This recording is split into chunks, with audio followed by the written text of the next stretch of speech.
The United States has 3 supervolcanoes capable of the largest eruptions on Earth, and the U.S. Geological Survey ranks one of them as a very high threat, while the most famous one doesn't even make that list. That should be backwards. Yellowstone gets the documentaries, the doomsday specials, the constant online panic. But the government's official 24-factor hazard score puts a quieter caldera above it, a place where invisible gas already killed 4 people and the ground rose 2.5 feet before anyone outside the area noticed. This is the story of the supervolcano nobody's heard of yet. Start with the one everyone already thinks they know. Yellowstone sits on top of a caldera, roughly 45 miles across, the scar left by an eruption that reshaped the continent about 630,000 years ago. It is the reason millions of people a year walk past geysers without thinking about what's underneath them.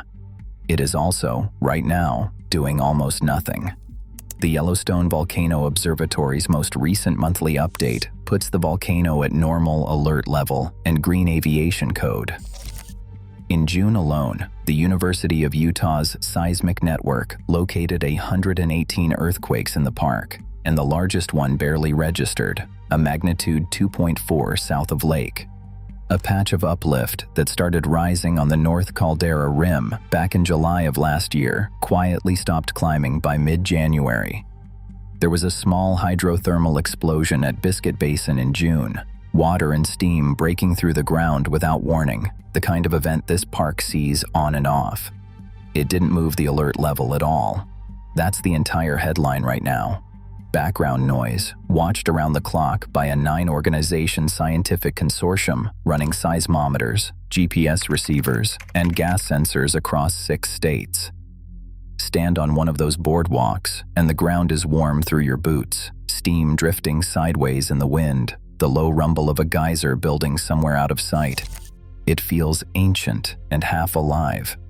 It does not feel like the most closely watched patch of ground in the country is currently ranked as the calmer of 2 active American supervolcanoes, but it is. So if the most famous supervolcano in the world is sitting at background levels, ask the obvious question, which one isn't? The answer is a caldera most Americans couldn't point to on a map.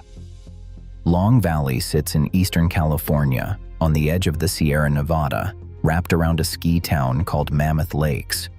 It formed when the Bishop Tuff eruption blew out roughly 600 cubic kilometers of material about 760,000 years ago, ash burying the ground for hundreds of miles to the east, an eruption on the same catastrophic scale as anything Yellowstone has produced. Right now, on any given winter weekend, thousands of skiers ride lifts up a mountain that sits directly on the caldera's rim, with no idea what that mountain actually is. Most people have never heard the name. That's about to become the entire point. Here's the contradiction that breaks the story open. The U.S. Geological Survey's National Volcanic Threat Assessment scores every volcano in the country using 24 separate hazard and exposure factors, then ranks them. Long Valley Caldera lands at number 18 nationally, inside the small group officially labeled Very High Threat, the same tier as Mount Shasta and Mount St. Helens. Yellowstone comes in at 21, lower score, outside that top category entirely. On paper, right now, the government is more concerned about a caldera under a ski resort than the one with its own gift shop. That score isn't a vague impression. It weighs volcano type, how frequently a system has erupted historically, how violent those eruptions tend to be, and, critically, whether unrest is currently occurring, then layers all of that against how many people, roads, and airports sit inside the hazard zone. It's the same methodology that also ranks places like Mount St. Helens and Mount Rainier at the very top of the national list, not because they're the largest volcanoes in the country, but because of exactly this same combination, active behavior, sitting close to people. Long Valley made that same cut. Yellowstone, for now, did not. That doesn't fit the story most people were told. So the obvious explanation needs testing. Maybe it's simply size. Maybe Long Valley would produce the bigger eruption if it ever did erupt again. That assumption collapses immediately. Yellowstone's largest known eruption, the Huckleberry Ridge event roughly 2 million years ago, ejected somewhere near 2,400 cubic kilometers of material. Long Valley's Bishop Tuff eruption produced about a quarter of that volume. If the ranking rewarded raw eruptive potential, Yellowstone would win by a wide margin, and it doesn't. Maybe then, it's recency, the idea that Long Valley is somehow more due. That fails too. Long Valley's caldera-forming eruption happened before Yellowstone's most recent one. On paper, Yellowstone is the geologically younger of the two systems. Neither size nor age explains the gap. What explains it is history, and specifically the recent history at Long Valley, because unlike the other two calderas, its unrest didn't stay buried in the past. It restarted, and it kept going. In 1978, a magnitude 5.4 earthquake struck southeast of the caldera, ending 2 decades of relative quiet in that part of California. Then, in May of 1980, 4 earthquakes above magnitude 6 hit the area, 3 of them on the same day, strong enough to be felt as far away as Reno. USGS scientists went back in to re-examine the region and found something the shaking hadn't fully explained. The floor of the caldera was rising. Not dramatically, not overnight, but steadily, like a very slow breath being drawn underground. By the early 2000s, that uplift totaled almost 2.5 feet across more than 100 square miles, ground swelling upward under highways, ski runs, and homes people had built, assuming the caldera was extinct. A resurgent dome, forming in real time, under a town people were still living and skiing above. Here's a limitation worth naming honestly, because it's the part scientists themselves still argue about. Nobody has fully settled what's actually pushing that dome upward. Recent imaging using a fiber optic cable strung 100 kilometers across the caldera floor found a clear separation between a shallow hydrothermal system and a much larger body of magma sitting around 12 kilometers down.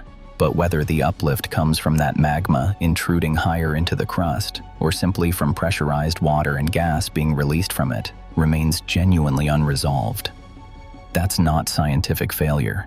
That's an honest admission that a system this size doesn't give up its internal plumbing easily, even to instruments listening from directly overhead. That's unsettling on its own. It gets worse once you follow what came out of the ground along with it. In 1989, a swarm of small earthquakes began beneath Mammoth Mountain and lasted 11 months. The shaking was minor. What came after it wasn't. Scientists suspected the swarm was driven by carbon dioxide-rich fluid moving through cracks deep underground, magmatic gas finding new paths toward the surface, and within a couple of years, trees on the mountain slopes started dying in patches.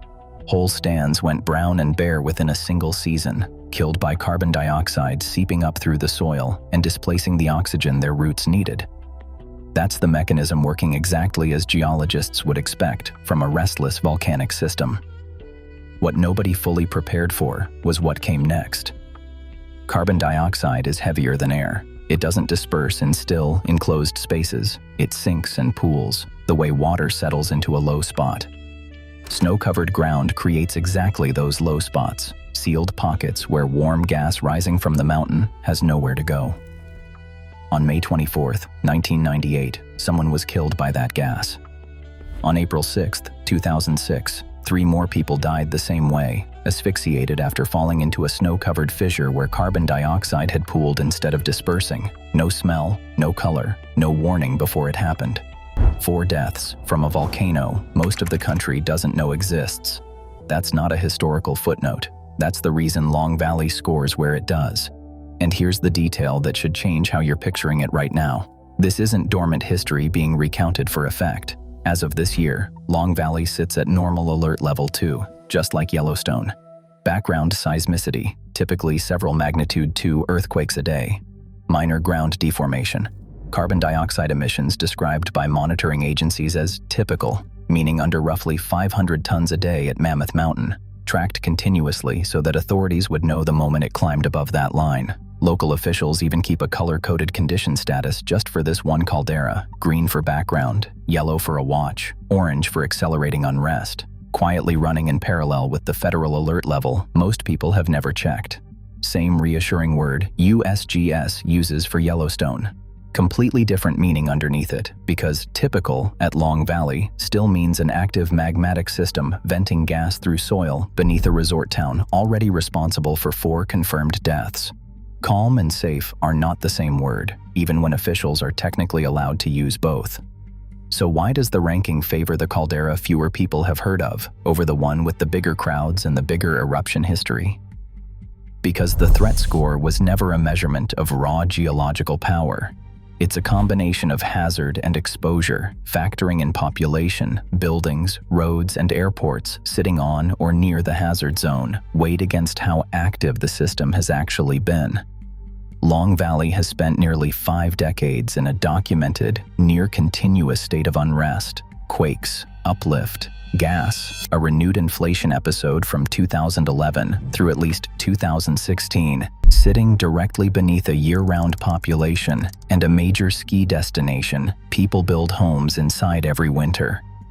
Yellowstone, despite its far larger historical eruptions, has stayed comparatively still through that same window, and its most active ground movement over the past decade has been centered somewhere far more remote from permanent housing. Bigger magma chamber, lower current activity, fewer people standing directly on top of the parts that are moving. The math doesn't reward fame or size or how many documentaries a place has starred in. It rewards what the ground is doing today and who's standing on it while it does that. Picture what that exposure gap actually looks like on the ground. Yellowstone's park visitors are seasonal, spread across roughly 3,000 square miles, mostly clustered near boardwalks built specifically to keep people off unstable thermal ground. Long Valley's exposure is year-round and concentrated. A permanent town, a major highway corridor, an airport, a hospital, and a ski area with lift lines running directly over the resurgent dome every winter. None of it seasonal, none of it optional for the people who live there. That's the difference a threat score is actually built to capture, and it's why raw eruption size never enters into it the way most people assume. That leaves the third name almost nobody brings up at all. Valles Caldera sits in the Jemez Mountains of New Mexico, west of Santa Fe, close enough to Los Alamos National Laboratory that the two sit almost on top of each other on a map.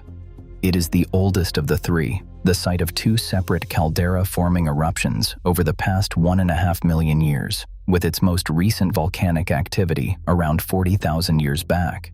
It still hosts an active hydrothermal system and its own resurgent dome, structurally similar to Long Valley's, the same basic ingredients that make the other 2 systems worth worrying about. But the U.S. Geological Survey classifies its threat potential as moderate, not high, not very high.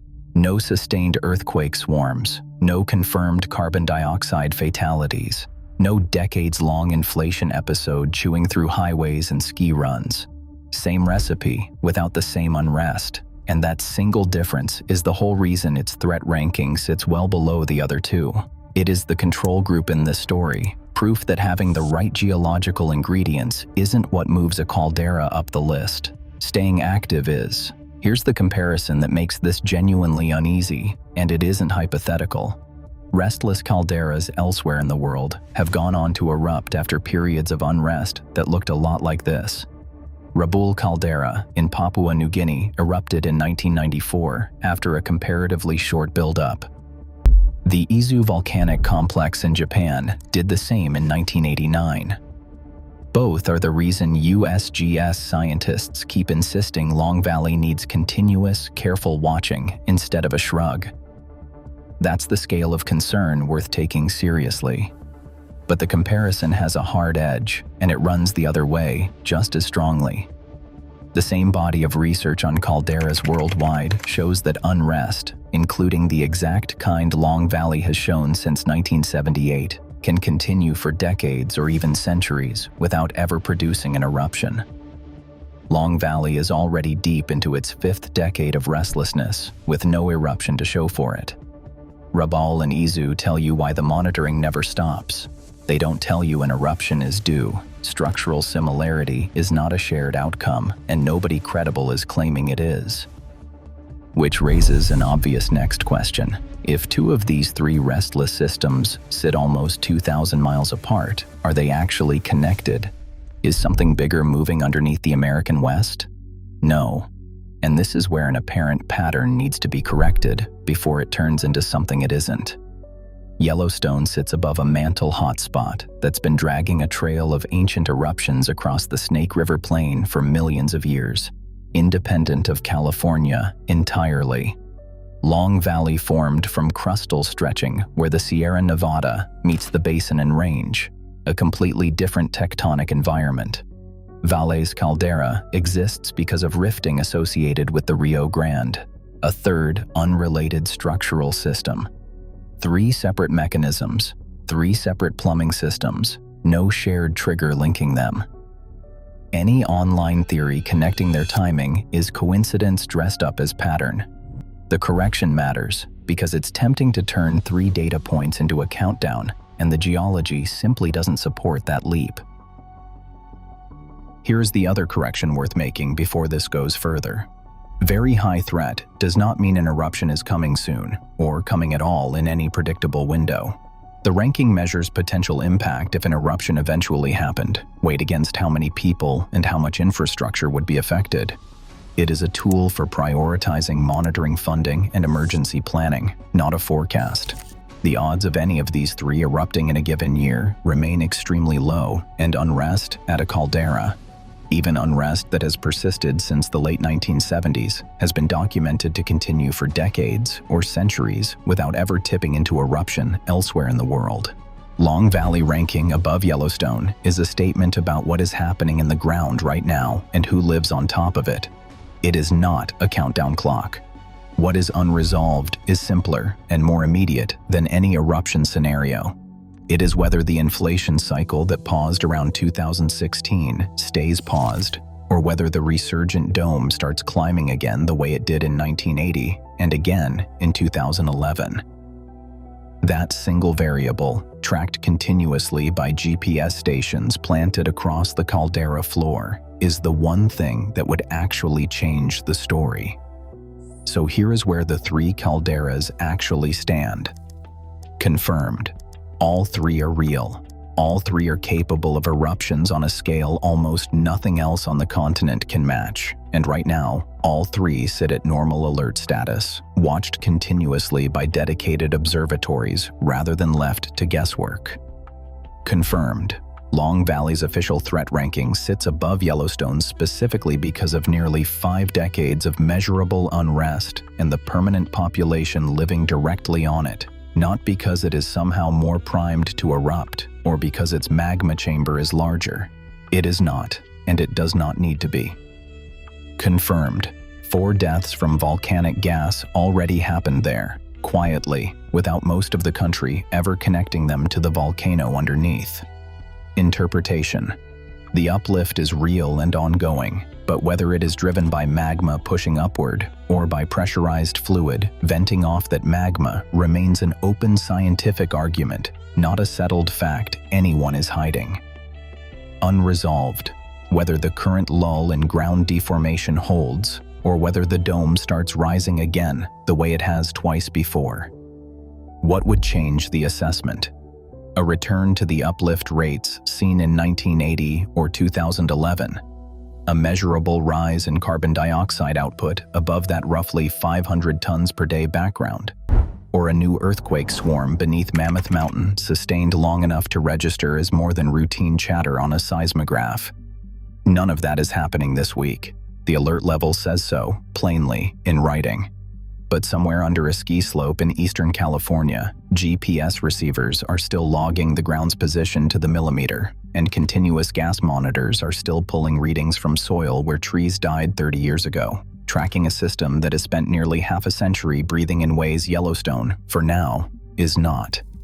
Millions of tourists a year still walk past Old Faithful without a second thought, exactly as they should, past boardwalks and warning signs, and a seismic network that logged over 100 small earthquakes last month alone and called it quiet.